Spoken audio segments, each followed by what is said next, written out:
He opened the door expecting cold air and silence. Instead, he found a woman standing there, soaked, shaking, and staring at him like he was the last safe place left on earth. If he had known that one small act of kindness would unravel his carefully guarded life, if he had known she'd be sitting across from him the very next day as his blind date, he might have hesitated. But that night, all Daniel Harris saw was a stranger in trouble. The knock came just after midnight. Daniel had just finished coaxing his 5-year-old daughter, Lily, back to sleep after a nightmare about monsters under the bed. The house was quiet again, wrapped in the low hum of the heater and the soft ticking of the kitchen clock. He wasn't expecting anyone. No deliveries. No neighbors. No emergencies. The knock came again, lighter this time. Almost unsure. Daniel frowned and glanced at the clock. 12:17 a.m. Daddy. Lily murmured from her room, half awake. "It's okay, sweetheart," he called softly. "Go back to sleep." He walked to the door, peering through the peephole. The porch light revealed a woman standing slightly off to the side, rainwater dripping from her coat, her hair plastered to her cheeks. She hugged herself like she might shatter if she let go. Daniel hesitated. Every instinct as a single father screamed, "Be careful." He'd learned the hard way that the world didn't hand out second chances easily. Since his wife passed 3 years ago, it had just been him and Lily against everything else. No risks. No surprises. Another knock, softer now. "I'm sorry," the woman said through the door, her voice barely carrying. "I wouldn't ask if I had anywhere else to go." Daniel opened the door. Warm air rushed out to meet the cold rain, and the woman flinched as if bracing for rejection. Up close, Daniel noticed the exhaustion in her eyes, not just tiredness, but the kind that came from too many bad days stacked on top of each other. I just need a phone," she said quickly. "Mine died, and my car broke down 2 streets over. I tried knocking at other houses, but—" Her voice cracked. Daniel stepped aside without thinking. "Come in before you freeze." Her eyes widened. "Are you sure?" He nodded once. "Yeah. I'm sure." She crossed the threshold like someone stepping onto thin ice.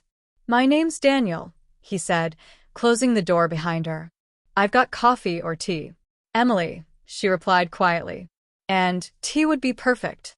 She wrapped her hands around the mug as if it were the first warm thing she'd touched all night.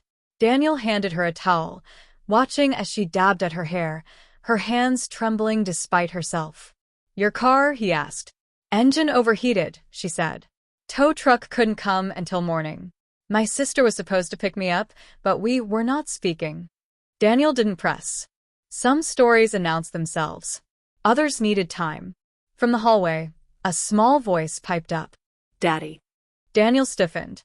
"Lily, stay in bed." Emily looked toward the hallway, surprise flickering across her face. "You have a child." He smiled faintly. "Yeah. Just me and her." Something softened in Emily's expression, something like relief. "I won't be any trouble," she said quickly. "I can sit right here until morning." Daniel shook his head. "It's storming. Roads are bad. You're not sitting on my couch all night." She blinked. "I'm not." "You can take the guest room," he interrupted gently. "Lock the door if you want. I'll call the tow company again in the morning." For a moment, Emily just stared at him, eyes shining dangerously. "Why are you doing this?" Daniel didn't have a poetic answer. He just shrugged. "Because someone once did it for me." He didn't tell her it was the night after his wife's funeral, or that kindness had been the reason he survived the first year alone. Lily padded into the hallway in her pajamas then, clutching her stuffed rabbit. She stopped short when she saw Emily. "Daddy," she whispered. "Who's that?" Daniel crouched beside her. "This is Emily. She needed help tonight." Lily studied Emily with serious eyes, then smiled. "You can have my pink blanket. It's the warmest." Emily laughed softly, pressing a hand to her mouth.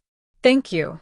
That night, as rain battered the windows and the house settled around its unexpected guest, Daniel lay awake longer than he wanted to admit. He told himself it was just concern, just responsibility, just a stranger needing help. He had no idea that 12 hours later, he'd be standing in a cafe, nervously straightening his jacket. And the woman walking toward his blind date table would be the same one who had slept under his roof. And neither of them would know what to say first. He almost dropped his coffee when she walked in. Not because she looked different in the daylight, though she did, but because some part of him had known exactly who it was before his mind could catch up. And suddenly, that one night of kindness didn't feel like a coincidence anymore. Daniel had nearly canceled the blind date. Standing outside the cafe that morning, he stared at his phone like it might offer him an excuse. A message. A cancellation. Anything. Dating still felt like borrowing clothes that didn't quite fit. 3 years after losing his wife, he was functional, stable, fine, but not open. It was Lily who had pushed him. "You should go, Daddy," she'd said over cereal. "Aunt Rachel says coffee dates aren't scary. And you're brave." Hard to argue with that logic. So here he was, inside a warm cafe that smelled like roasted beans and cinnamon, holding a paper cup he hadn't taken a sip from. The hostess led him to a small table by the window. "She'll be here any minute," the hostess said cheerfully. Daniel nodded, heart thudding harder than he expected. He told himself not to hope, not to imagine. This was just coffee. 45 minutes, polite conversation, and then back to real life. The bell above the cafe door chimed. Daniel glanced up out of habit and froze. Emily stood just inside the entrance, shaking rain from her umbrella. Her hair was dry now, loosely curled, her coat replaced with a soft sweater the color of morning sky. She looked a lighter, like the weight she'd carried the night before had shifted, just enough to let her breathe. Their eyes met. Recognition slammed into both of them at once. "Oh," Emily said. Daniel stood so abruptly his chair scraped the floor. "Emily." She laughed, a short, stunned sound. "Daniel?" For a moment, neither of them moved. The hostess looked between them, confused. She said. "Are you too?" "Yes," they both said at the same time. Then Emily blinked. "I mean, maybe? I think." The hostess smiled knowingly. "I'll give you two a moment." She walked away, clearly amused. Emily slid into the chair across from him, hands clasped tightly together. "So," she said slowly, "you're my blind date." Daniel let out a breath he hadn't realized he was holding. "Looks that way." Silence settled, not awkward, but charged. The kind that hummed with unspoken thoughts. "I almost didn't come," Emily admitted. "I thought it might be too soon to try again." Daniel nodded. "Same." They exchanged a small smile, something tentative and real. "Thank you," Emily said suddenly. "For last night?" "For everything," she said. "You didn't have to help me. Most people wouldn't have." Daniel shrugged. "You needed help." She studied him. "You always that simple?" He smiled faintly. "I try to be." Coffee arrived, breaking the moment. They wrapped their hands around their cups, mirroring each other without noticing. Emily took a breath. "I should probably explain why I was out so late." "You don't have to," Daniel said quickly. "I want to," she replied. "I was leaving my engagement party." Daniel's eyebrows lifted. "Engagement party?" She nodded, jaw tightening. Was. Past tense. "I found out he'd been lying to me. For months." Daniel felt a familiar ache. Betrayal had its own sound, and he recognized it. "I'm sorry," he said quietly. She shrugged, but her eyes were wet. "I thought I knew him. Turns out I didn't know myself either." Daniel hesitated, then said, "After my wife died, I stopped trusting my own judgment for a long time." Emily looked up sharply. "She passed away?" 3 years ago, he said. "Cancer." "I'm sorry," she said softly. He nodded once. They sat with the shared understanding of loss, not the same kind, but close enough to recognize. Emily smiled then, small but genuine. "Your daughter is wonderful, by the way." Daniel's face softened immediately. "She is." "She gave me her pink blanket," Emily added. "I think that means we're basically family now." He laughed, surprised at how easy it felt. She'd agree. They talked longer than planned. About Lily's obsession with dinosaurs. About Emily's job in graphic design. About how neither of them believed in fate, yet both were starting to question that belief. Outside, the rain stopped. Sunlight spilled through the window. Daniel glanced at his watch, startled. It's been 2 hours. Emily smiled. Guess this isn't a disaster. No, he said honestly. It's not. As they stood to leave, Emily paused. I don't know what this means, she said. But I'm glad it happened.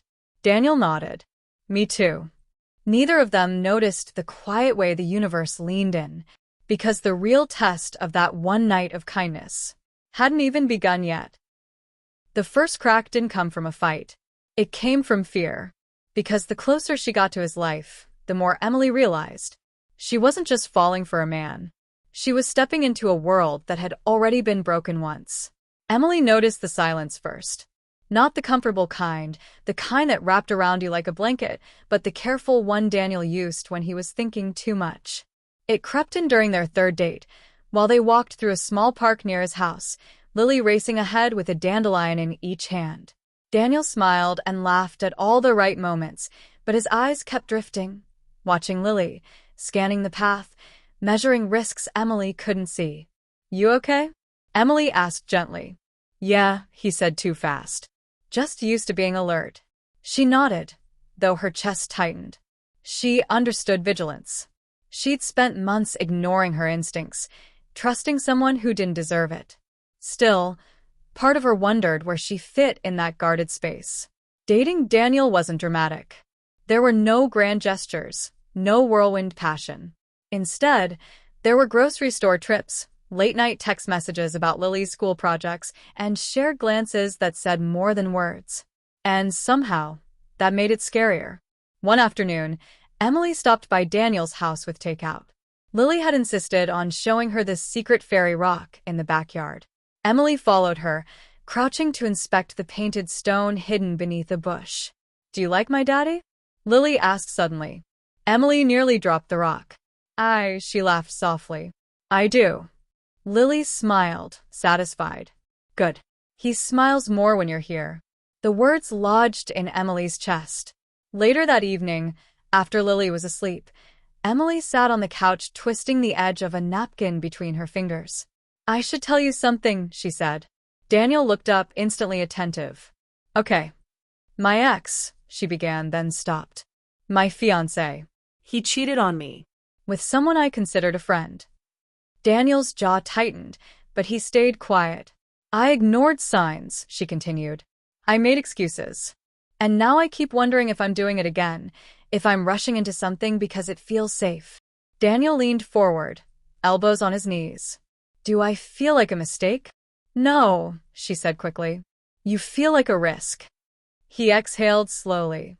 I get that. Do you? She asked. He hesitated. Every time you walk through that door, I wonder how much I'm allowed to want this. Emily swallowed. Why wouldn't you be allowed? Because Lily already lost one person, he said quietly. And I won't let her lose another.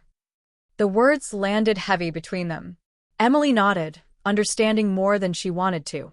I'm not asking to replace anyone. I know, Daniel said. But I need to be sure, before I let you in completely. She stood, heart pounding. I don't want to be someone you keep at arm's length forever.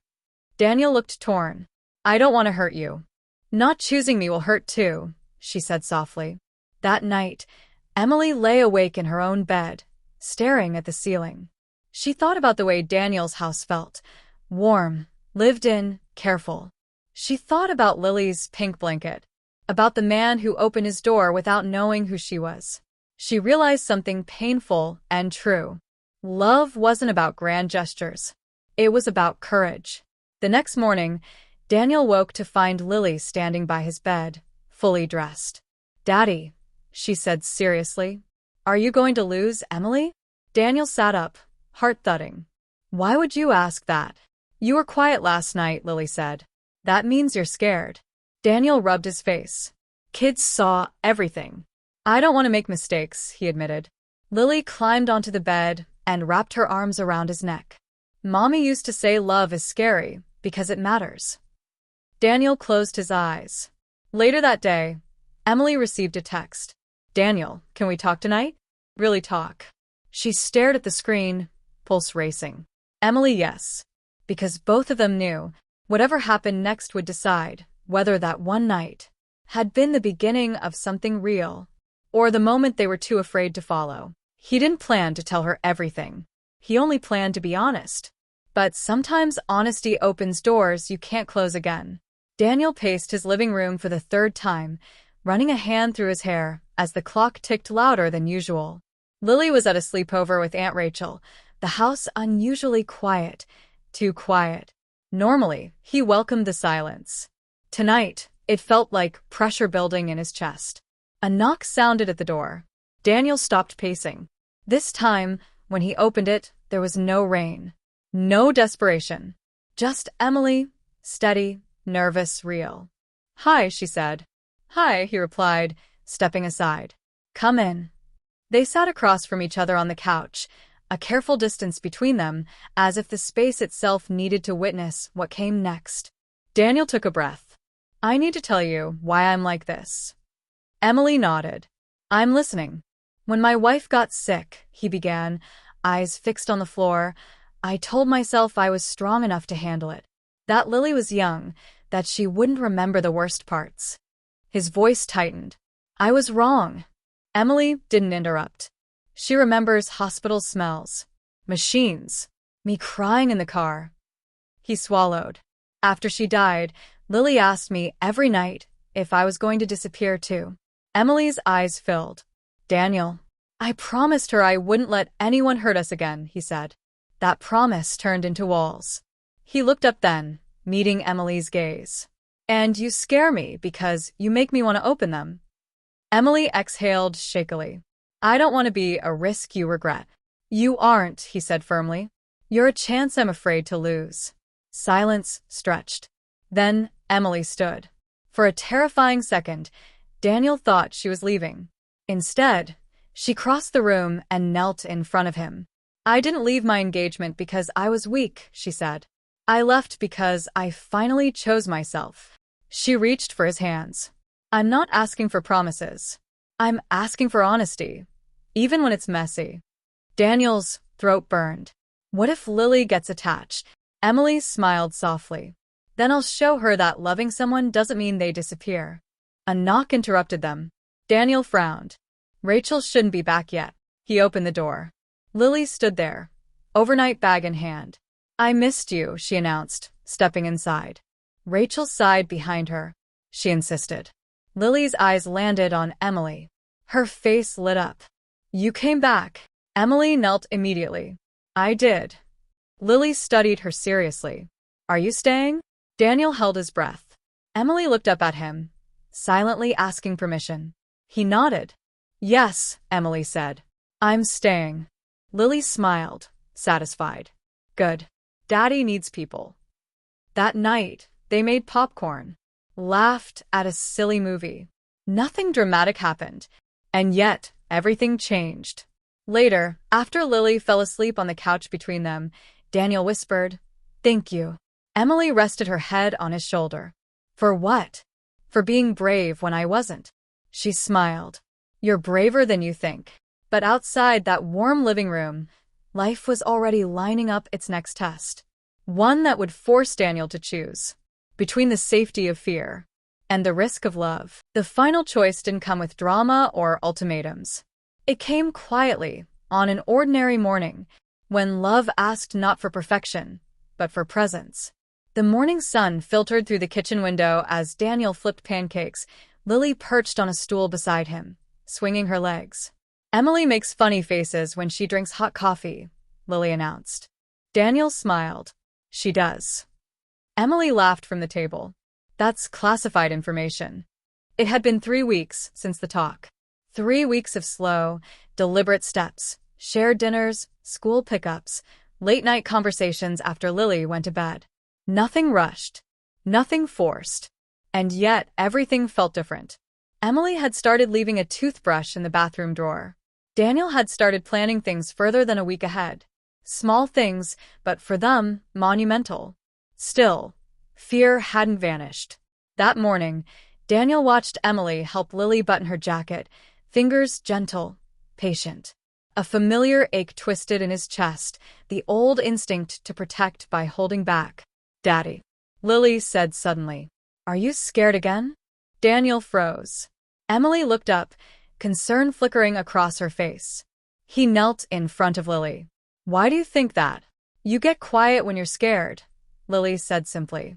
Daniel closed his eyes for a second. Then he did something he'd avoided for years. He told the truth. "I am scared," he said. "But not because of Emily. Because I love you both." Emily's breath caught. Lily considered this. "Mommy was scared too," she said. "But she loved you anyway."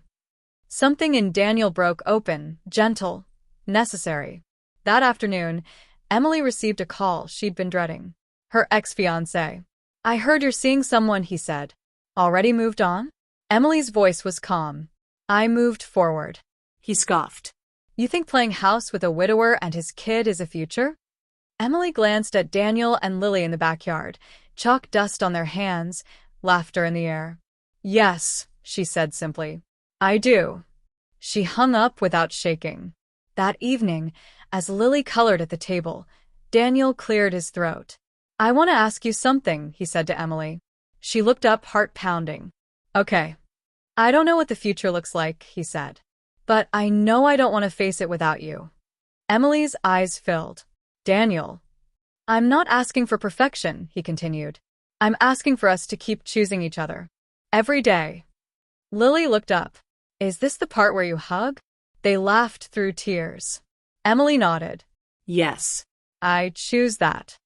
Later that night, after Lily was asleep, they stood on the porch where it had all begun.